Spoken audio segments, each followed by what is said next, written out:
وَلْتَكُن مِّنكُمْ أُمَّةٌ يَدْعُونَ إِلَى الْخَيْرِ وَيَأْمُرُونَ بِالْمَعْرُوفِ وَيَنْهَوْنَ عَنِ الْمُنكَرِ وَأُولَئِكَ هُمُ الْمُفْلِحُونَ۔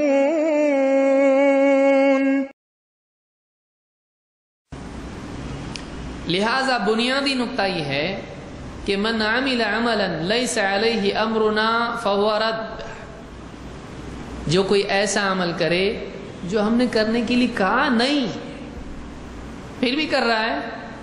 جب کرنے کے لیے نہیں کہا، کہاں سے کر رہا ہے؟ دل سے کر رہا ہے، سماج کی وجہ سے کر رہا ہے، باپ دادا کی وجہ سے کر رہا ہے، قبول ہوگا نا؟ نہیں، فہو رد، وہ رد ہو جائے گا۔ منع کہاں ہے؟ کرنے کے لیے کہا تھا نہیں، رد ہے، یہی منع ہے۔ دیکھیے، ایک ہوتا ہے منع کرنا، ایک ہے رد کا فتویٰ دینا۔ رد کا فتویٰ زیادہ ڈینجر ہے۔ کوئی آدمی کہے مت کرو، کر لیا، ٹھیک ہے چلو لاؤ، قبول ہو سکتا ہے۔ کوئی آدمی منع کرے بھائی ایسا مت کرو، آپ چائے مت بناؤ، نہیں پیتا، بنا لیا آپ نے،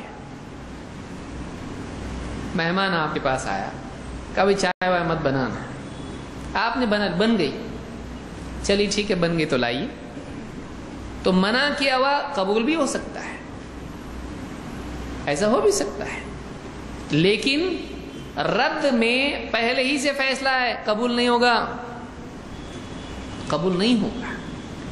اللہ کے رسول صلی اللہ علیہ وسلم نے یہ نہیں بتایا کہ نہیں کرنا، مت کرو، بلکہ آپ نے کہا قبول نہیں ہوگا، وہ رد ہو جائے گا، اس کا فائنل فیصلہ دے دیا کہ قبول ہی نہیں ہوگا۔ لہٰذا کوئی آدمی یہ کہتا ہے منع کدھر ہے، تو رد میں خود منع موجود ہے۔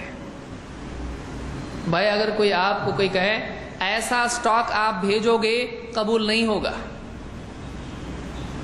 تو کوئی آدمی کہے کہ منع کدھر کیا اس نے، یہ بولا نا قبول نہیں ہوگا، مت بناؤ کہاں بولا اس نے، ایسا سمجھ میں آ رہی بات؟ تو رد میں ممانعت خود موجود ہوتی ہے، یہ چیز رد ہو جائے گی، اس میں خود یہ بات موجود ہے کہ ایسا مت کرو کہ یہ تو رد ہو جائے گا۔ تو تردید میں، رد میں ممانعت خود موجود ہے۔ لہٰذا لوگوں کا یہ کہنا بہت ساری بدعات کے سلسلے میں کہ یہ منع کہاں ہے، یہ منع اسی حدیث میں ہے کہ آپ نے کیا بھی تو قبول نہیں ہوگا، اس لیے کر کے کیا فائدہ آپ کا کرنا نہیں کرنے کے برابر ہے، آپ کرو گے تب بھی قبول نہیں ہوگا، یہی منع ہے، مت کرو، فائدہ نہیں ہے اس کا۔ کیا ایسا نہیں کہ آپ نے اپنے دل سے کر لیا تو ٹھیک ہے چلو کر لیا آپ نے، قبول ہو جائے گا؟ نہیں، قبول نہیں ہوگا۔ تو جو چیز مقبول نہیں ہے وہ چیز کرنے کا حکم نہیں ہے، وہ چیز منع ہے، اس کی غیر مقبولیت کا پہلے ہی سے اعلان کر دیا گیا ہے، ایسی چیز اللہ کے ہاں مقبول نہیں ہوتی ہے۔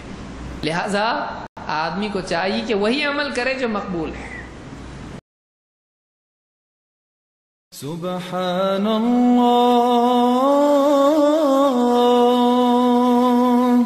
والحمد للہ ولا